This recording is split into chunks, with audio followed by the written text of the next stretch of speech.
Okay, let's unpack this. Today, we are undertaking a major expedition. We're going deep into constitutional law, but also, the political philosophy that underpins how you even build a state in the first place. Right. We're not just looking at history here. We're looking at actual blueprints for how to secure a diverse, plural society. And our central figure is Muhammad Ali Jinnah. While the world primarily knows him as, the national founder of Pakistan, the deeper scholarly work and what we're focused on today is really Jinnah the jurist. Yes, absolutely. The constitutional craftsman. Exactly. I mean, the sources suggest he was almost obsessed with finding the legal architecture that could codify justice and, crucially, guarantee equality. That is the crucial pivot point. And that's why our deep dive today is guided by it's landmark research by Zaheer Ahmad Meer, specifically his book, Quaid-e-Azam of Pakistan. Okay. And Meer, who's a constitutional lawyer himself, a social justice pioneer, he doesn't treat Jinnah's political demands as mere negotiation tactics. Right. Not just bargaining chips.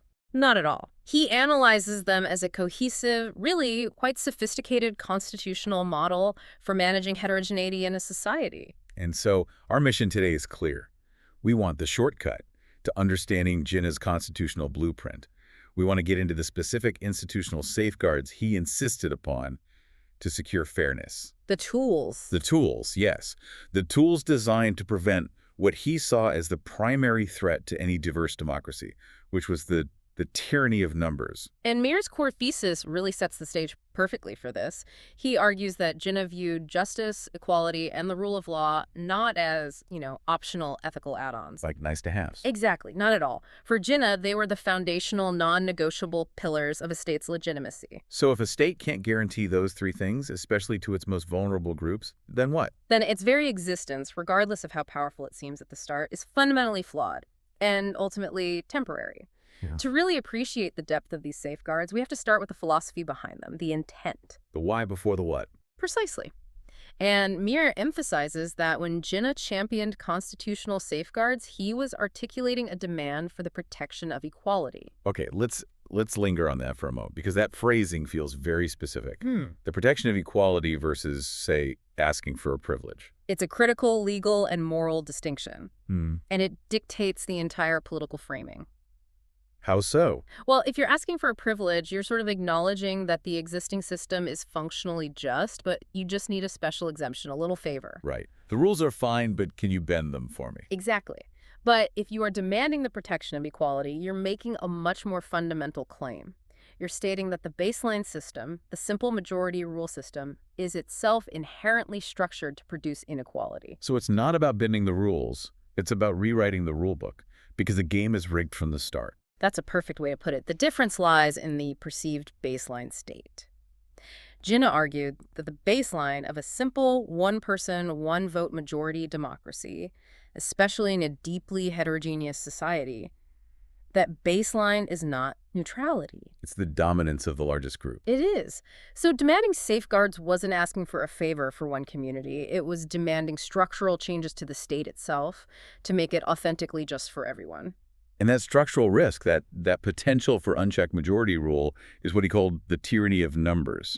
What does that actually look like on the ground in a deeply divided political landscape? Well, the tyranny of numbers happens when the majority community, even if they're operating completely within democratic rules, they can consistently use their demographic advantage to outvote, out-resource, and just marginalize everyone else. And it affects everything. Everything. Political influence, economic opportunities, cultural identity. I mean, the majority is never forced to compromise. They never have to even understand the needs of the minority because, well, they always have the numbers to win. So just relying on the good nature or, the temporary goodwill of whoever's in power is, it's inherently unstable. It's not a strategy. Precisely. It's a gamble.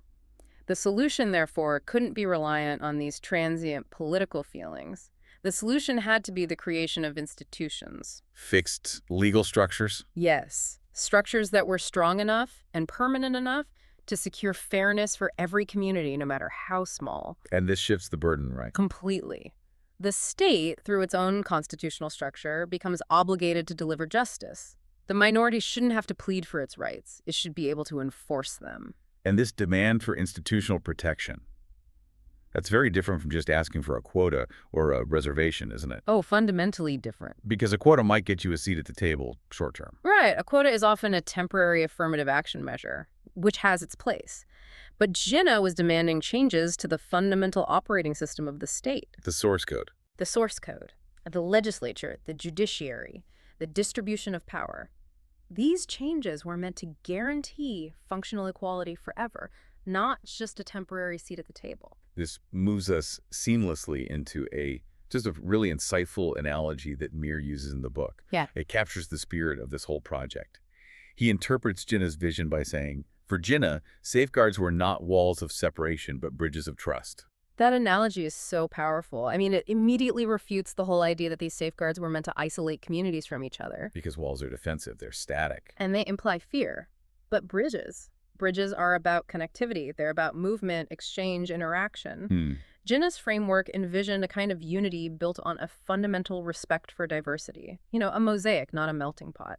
And the state structure is what ensures that mutual trust isn't just hoped for. It's institutionally guaranteed. Yes. So in other words, the safeguards are the actual structural beams of those bridges. Yeah. They make sure that minority participation, their voice, their security, their culture is safe and reliable. Which then makes it safe for them to fully integrate and engage with the larger state. It's unity built on constitutional certainty rather than just political good luck. It absolutely changes the dynamic, doesn't it? It means the state can't just arbitrarily withdraw the foundations of minority life because those foundations are constitutionally locked in. Entrenched. And this whole philosophical commitment, this idea of building trust through enforceable legal structures, is what drove the exhaustive effort in the legal blueprint, which is where we need to go next. Right. Moving from the why to the actual legal tools Jinnah demanded. Okay, so let's pivot to the operational structures, the nuts and bolts. Jinnah, the master jurist, insisted that rights had to move from being aspirational to being, well, institutional. Meaning they have to be codified, structural, and, most importantly, enforceable. Right. They can't just rely on the temporary political mood. This is what you mean by institutional versus emotional rights. Exactly. The distinction isn't just academic. It's the difference between a functional democracy and, well, a theoretical one. Emotional rights depend on which party is popular this week, which leader is feeling generous. But institutional rights? They're embedded in law. They require independent courts, robust legislative systems, administrative checks. They have to be upheld even when the political majority wishes they didn't exist. That resilience is the whole point. That's what defines an institutional right. And this consistency, this demand for institutional rights, you can see it throughout Jinnah's political life. We can trace the evolution of these demands through major historical markers, right? It's a continuous line of legal thought spanning decades. That's right. And that consistency begins much earlier than many people realize. We see the clear structure first articulated in the 14 points of 1929. And that wasn't just a random list of grievances. Not at all. It was a comprehensive constitutional blueprint. It was designed from the ground up to protect minority rights within a unified federal India. Okay, can you give us a sense of some specific demands in those 14 points that became foundational to his later thinking? There must be some key technical details in there. Oh, absolutely. For instance, point 3 demanded that all legislatures and elected bodies be constituted with adequate and effective representation for minorities. That was to ensure they weren't just reduced to a marginal status in any province. So a guaranteed voice. A guaranteed voice. Point 6 demanded that any redrawing of borders shouldn't affect the Muslim majority in regions like Bengal and Punjab. But perhaps the most crucial institutional safeguard was laid out in point 4. What was that? It demanded that any bill or resolution that concerned a particular community, if 3/4 of the representatives of that community in the legislature opposed it, then that bill would require a 3/4 majority in both houses to be passed. Wow. Okay, so that's basically a minority veto. A 3/4 veto for minority representation on issues critical to them. I mean, that is a profoundly powerful structural check against the tyranny of numbers right there in the legislative process. It forces compromise from the very beginning. And these points, they didn't just disappear. They matured and evolved, right up through the pivotal cabinet mission discussions in 1946. Exactly. Even then, decades later, Jinnah's focus was immutable. any central state, whether it was a unified India or the new state of Pakistan, could not possess unchecked power. The same principle. The same core principle. The rights of regional and minority groups had to be structurally guaranteed through law. The ideas from 1929 were now being negotiated as the actual legal mechanisms for the final partition. So let's make that transition now. Let's get into the 5 key institutional safeguards that form the core of his mature constitutional craftsmanship. These are the legal pillars designed to balance freedom with fairness. We should probably dedicate some real time to the function and the mechanism of each one. Yes, this is the operational structure. The first one, and it's often a source of debate, is separate electorates. Okay. Now, the mechanism itself is controversial, but we have to understand the purpose. Jinnah described it as a temporary measure for representation. Temporary being the key word there. A very key word. The core rationale was to ensure that minority communities had a reliable, undiluted political voice and a leadership that was accountable only to them. How did that actually change the accountability mechanism, say, compared to a joint electorate where everyone votes for the same candidates? It changes it fundamentally. In a standard joint electorate system, especially where the demographics are skewed, a minority candidate who wants to win often has to appeal primarily to the majority community's interests to get enough votes. So you end up with a representative who might be from the minority group, but their loyalties are diluted. Or subservient to majority concerns, yes.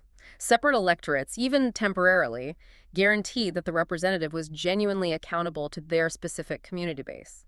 They could forcefully articulate their unique concerns without fearing political reprisal from the dominant group. But if they were temporary, what was the end game? Did the source outline what conditions would need to be met for the system to transition to a joint electorate? That's a critical question. The temporary nature implied that once those bridges of trust we talked about were sufficiently strong, once the overall political culture matured and the state's institutional commitments to fairness were fully internalized and demonstrated over time, then the need for separate voting could diminish. Exactly. The goal wasn't permanent separation. It was about institutionalizing political voice until civic integration could reliably produce fair outcomes naturally. It was, you could say, a structural crutch intended for early use in state building. Okay, that makes sense. Yeah. That brings us to the second safeguard, provincial autonomy. This seems designed explicitly to prevent central domination, especially in a country that's geographically and culturally vast. It is. The mechanism of autonomy addresses the technical challenge of who controls resources and culture. If the central government holds overwhelming power Over everything. over legislation, finance, infrastructure, education, it can effectively impose a uniform cultural and administrative mold on everyone, overriding diverse regional identities. So for our listeners who might not be constitutional lawyers, let's clarify the mechanics here. Okay. When we say autonomy, we're talking about the division of legislative lists. Precisely. We're talking about the division of power into 3 lists. The federal list, which are things only the center can legislate on, like defense and foreign policy. The big national stuff. Right. Then the provincial list matters only the provinces can legislate on. And sometimes there's a concurrent list. Jinnah insisted that essential services, education, local law enforcement, healthcare, and critically regional taxation powers and cultural development had to remain the exclusive domain of the provinces. Why was taxation authority so fiercely guarded at the provincial level? That seems key. Because control over finance is control over destiny.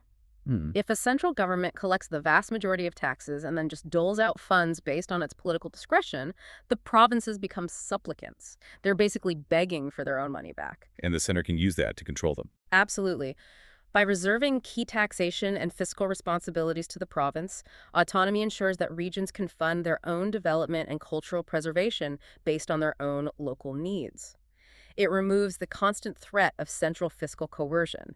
It's the ultimate decentralization of political risk. Okay, moving on to the third mechanism, the bicameral legislature. Yeah. This is fundamental to most federal systems, but Jinnah's emphasis was specifically on ensuring the parity of regions. Right, to prevent population size alone from determining all power. And this directly counteracts the tyranny of numbers in the lawmaking process itself. It does. In any federal state, population is unequal. In Pakistan's context, for instance, one province might have significantly more people than the other 3 combined. So if your legislature is based purely on population. The largest province will perpetually dominate the entire national agenda. So what does the bicameral structure do to fix that? Explain the parity mechanism in concrete terms for us. Okay, so the bicameral system splits the legislature into two houses. You have the lower house, say, the National Assembly, which is designed to be proportional to population. That gives voice to the popular will, to the majority. Standard democracy. Right. But then you have the upper house, the Senate. And that must be structured to give equal, or at least constitutionally proportional, seats to each province, regardless of how many people live there. So a smaller province, despite having way fewer people, holds the same legislative weight in that upper house as the biggest province. Yes. And this institutional mechanism forces consensus. Even if the most populous region completely dominates the lower house because of its numbers, any major piece of national legislation, especially a constitutional amendment or a bill affecting provincial rights, it still has to pass the upper house. Where the smaller provinces hold a collective veto power? A collective veto. This check ensures that all legislation is the result of compromise and consultation across all regions, solidifying that bridge of trust we talked about. Which brings us to the fourth safeguard: judicial independence. Jinnah positioned this as the ultimate guardian of the Constitution. In a system designed to protect minorities from the majority, why is the judiciary so vital?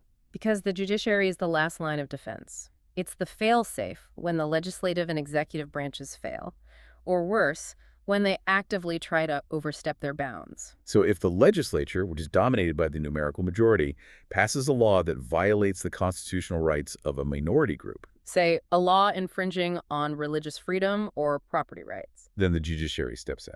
the judiciary must be powerful enough and institutionally insulated enough to just strike that law down as unconstitutional. That insulation is key. How do you practically guarantee judicial independence in Jinnah's framework? It has to be more than just a vague statement of power. Oh, it requires specific, robust institutional guarantees. For one, judges must have security of tenure. They can't be easily removed or have their careers threatened by the executive or legislative branches just for political convenience. Their salaries too, right? Exactly.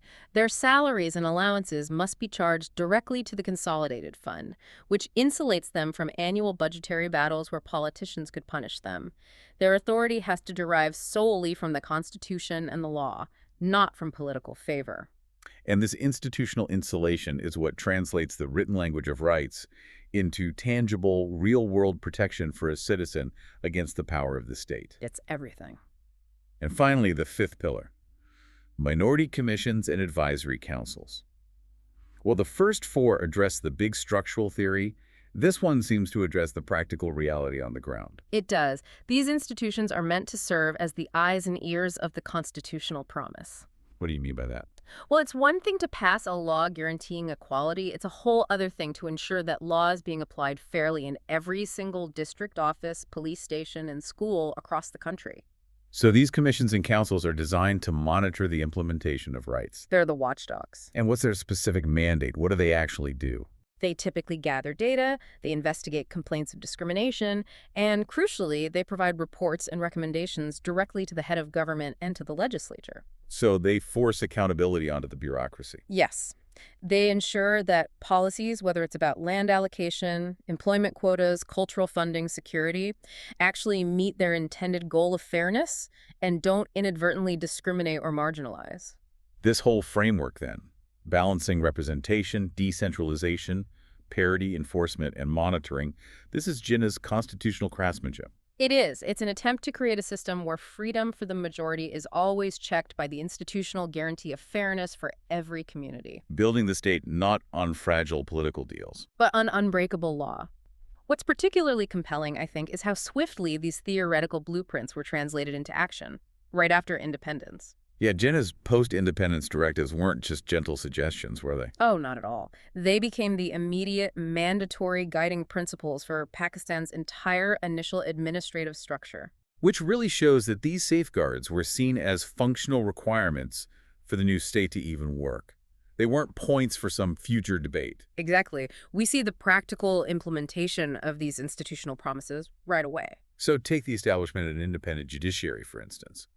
That must have required the rapid formation of a Supreme Court structure. Yes, and the appointment of judges whose mandate was clearly defined from day one as upholding the rule of law and the constitutional spirit, establishing those checks and balances from the very beginning. And that institutional guarantee, it would have immediately shown up in physical and visible ways, right? It did. We saw tangible measures for the protection of minority worship places. The new government actively took responsibility for the security and maintenance of churches, temples, gurdwaras. And that's not just a social courtesy. No, it was a profound, visible demonstration of the state's respect for the religious identity of all its citizens. It was solidifying that constitutional promise of religious freedom in bricks and mortar. And then, the mandate for institutional equality targeted the very backbone of the state, the civil service. Yes, there was an urgent focus on ensuring equal opportunity in civil service for all citizens. Which is perhaps the most critical area for demonstrating real institutional commitment. I would agree. The civil service is the bureaucracy. It's the layer of government that interacts with citizens every single day about permits, law enforcement, education, resources. And if that civil service is exclusively drawn from one dominant religious or ethnic group, then the impartiality of the state is completely compromised, regardless of what the Constitution's text says. The lived reality for the citizen is one of bias. So to counteract that potential bias and to ensure the administration reflected the country's diversity, the early state mandated the specific inclusion of non-Muslims in key government positions. Yes, and administrative roles across the board. This wasn't just about filling a quota. It was an institutional guarantee that the machinery of administration itself reflected the diverse composition of the nation. It ensured that diverse perspectives were integral to the decision-making process. Right, which makes governance more reflective and fosters trust between the people and the state. It makes the minority part of the governing structure, not just a subject of it. And nothing captures the spirit of this administrative mandate better than the explicit instructions Jinnah gave to civil servants in 1948. This institutionalized impartiality at the highest level of duty. This quote is absolutely foundational. It just transcends political rhetoric and establishes a functional requirement for governance. He said, "Never forget that you are servants of the state. Religion or race must have no place in administration." The functional power of that mandate, it just can't be overstated. It doesn't ask the civil servant to simply be tolerant in their personal feelings. No, it's not about feelings. It demands professional, constitutional neutrality. It required the state machinery itself to operate on strictly secular, impartial criteria when dealing with the public. And this demand effectively weaponized the principle of equality. By declaring that religion or race must have no place, Jinnah was institutionalizing objectivity. He was guaranteeing that the constitutional promise of fairness wasn't just theoretical, but was delivered directly at the point of contact between the citizen and the state administrator. The practical face of the safeguards. That's it, exactly. Did the source material offer any specific anecdotes or examples of how the early judiciary immediately asserted its independence to uphold these principles? I'm curious about a practical illustration of this safeguard in action. Well, while Meer's focus is more on the blueprint, the early history absolutely confirms that the courts immediately began interpreting rights in a way that checked executive power. So right out of the gate. Right out of the gate. For instance, the very initial rulings surrounding things like the laws of succession, property rights, fundamental freedoms, they demonstrated a real commitment by the bench to uphold the letter of the law. They ensured that administrative decisions based on religious or communal bias were challenged and struck down. And that immediate judicial assertiveness would have been essential. Essential in cementing the institutional promise that the highest court was truly the guardian of all citizens' rights, irrespective of their background. Okay, this is where we delve into what I think is the philosophical core of this entire deep dive. We've established Jinnah's modern, detailed, secular constitutional mechanisms: bicameralism, judicial review, decentralization. But Meer argues, and this is fascinating, that this detailed constitutionalism was, at its heart, Islamic, in essence. Right. This links these dry legal documents to a really profound moral grounding. And its connection is so crucial because it answers the why. Why was he so insistent? Jinnah wasn't simply reacting to the political demographics at the time. He was rooting his demand for pluralism in the ancient historical and ethical principles of Islamic jurisprudence. So he was building a modern state on time-honored principles of universal justice and protection. That's the argument. And the source material draws a direct, incredibly powerful line to the most significant historical precedent used for this: the Prophet Muhammad's Charter of Madina. The Charter of Madina, yes. Drafted in the 7th century, it's often analyzed as one of the world's first formal written documents establishing a political community based on shared territory, not just shared religion. Okay. The key function of the charter was to guarantee full civil rights, religious freedom, and economic protection to non-Muslims, specifically the Jewish tribes of Medina, even though the governmental structure was under Muslim leadership. So what specific provisions of the Charter, beyond just general tolerance, relate directly to Jinnah's modern constitutional ideas like checks and balances or judicial independence? That's where the comparison becomes so profound. The charter established that the various tribes and religious communities formed one community, an ummah for external defense, A united front. a united front, while internally they maintained complete autonomy over their religious practices and social laws. And crucially, disputes between members of this new charter community were often referred to a common arbiter or a system of justice based on the covenant itself. Not simply the religious law of the majority. Exactly. This established a foundation of shared legal responsibility and functional state neutrality for certain civic matters.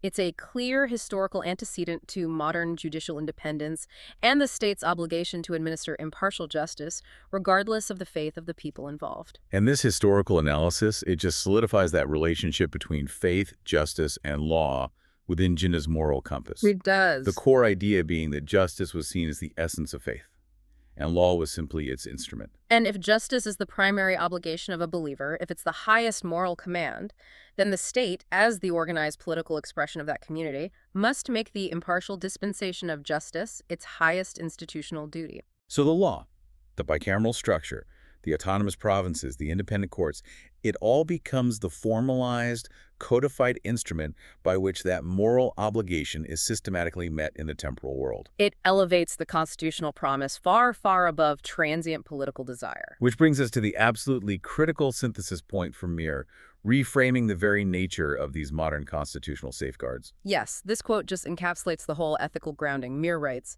Jinnah's safeguards were not concessions to minorities, they were obligations of Islam itself, codified into statecraft. That is the ultimate distinction. It is. Because if it's a concession, it's optional. Yeah. It's revocable. It can be taken away. But if it's an obligation of faith and the core mandate of the state, It's unbreakable. yeah. By framing these constitutional protections as intrinsic Islamic duties, Jinnah institutionalized the duty to protect the rights of all citizens, non-Muslim or otherwise, as a non-negotiable cornerstone of the state's identity and its morality. And it creates a powerful historical and moral deterrent against their erosion over time. Any future government that tries to dismantle these safeguards isn't just violating a constitutional clause. In this view, they are violating the foundational ethical contract upon which the state was justified and built. So it ensures continuity. It mandates fairness across generations. Linking a 20th century legal structure directly back to a 7th century covenant of pluralism. And this grounding in foundational ethics really helps us understand why Jinnah's framework still serves as Pakistan's moral and legal compass, even decades later. It was the solemn promise upon which the state was founded, and it was intended to be perpetually enforced. And the research highlights a very compelling historical correlation that almost acts as a practical test of the framework's necessity. A kind of prosperity versus division metric for the nation. And this is tied directly to adherence to these founding principles. Directly. Historically, whenever the country has upheld those institutional safeguards, when the central government respected provincial autonomy, when it maintained strict judicial independence and ensured functional minority inclusion in the administration, The country did well. the nation experienced periods of prosperity and unity, trust was maintained, and the centrifugal forces of diversity were held in a productive balance. And conversely, the source material demonstrates the danger of abandoning them. Yes. The correlation shows that whenever those institutional safeguards were ignored, when central authority overwhelmed the provinces, when the judiciary was compromised or politicized, or when that explicit mandate of equality in administration was abandoned for communal favoritism. Division and instability followed. Every single time. This provides pretty powerful empirical evidence that the constitutional design wasn't just sophisticated theory, it was a necessary precondition for national cohesion. So the failure to maintain the institutional integrity of the safeguards acts as a direct corrosive force on national unity. It does.